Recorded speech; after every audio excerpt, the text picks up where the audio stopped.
ده روژا شمیه گراسیان یا کاری کمیته دستور سوریان و لجنف به پیش و چونو انجام نوب دست و بینه بداوی هاته. بریار بوده 24 ماه طباخ ده جوینین گراسیان یا کاری کمیته بچوکریا دستور سوریه هات بالا درخستن.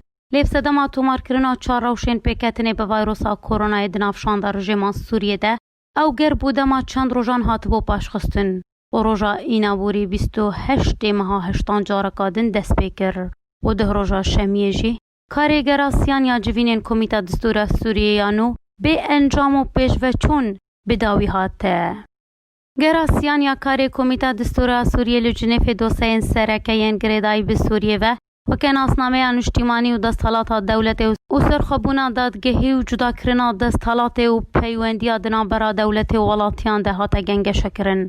هر وحد جوینین جنیف ده تکزیل سر دیتنا چاره سریه کی سیاسی جکریزا سوریه ره لگوری ده خوازنگل سوریه و پاراستنا مافیوان و گرانتیا بدز و آنینا سوریه کاوک هویج همی ولاتیان ره لگوری بریارا 22 54 یاناف دولتی.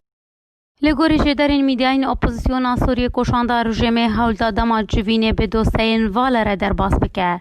دا کو جوین نگه تو انجامان هر وحشانده رژیمه دریش کرنا دما جوینا کاری کمیتا بچو کریجی رد کر. دوی درباره ده اندام شانده اپوزیسیونا سوریه یحیی العریدی جبو روشناموانان گوته که جوینین گراسیان به انجام و پیش و چون بداوی هاتن جبر که شانده رژیم سوریه نخوازه اف جوین بسر بکه و انجامین باشی بدست و بینه.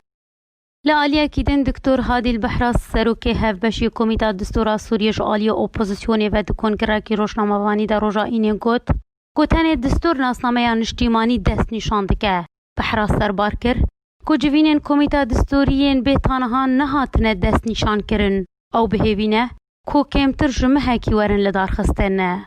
کمیته پچوکریا دستور سوریه یانو جه 45 اندامان پکته 15 اندام جعالی رژیم سوریه ونه 15 اندام جعالی اپوزیسیون سوریه ونه و 15 دنجی جعالی نوینرین جواکا سویل و کسین سر بخوا پکته.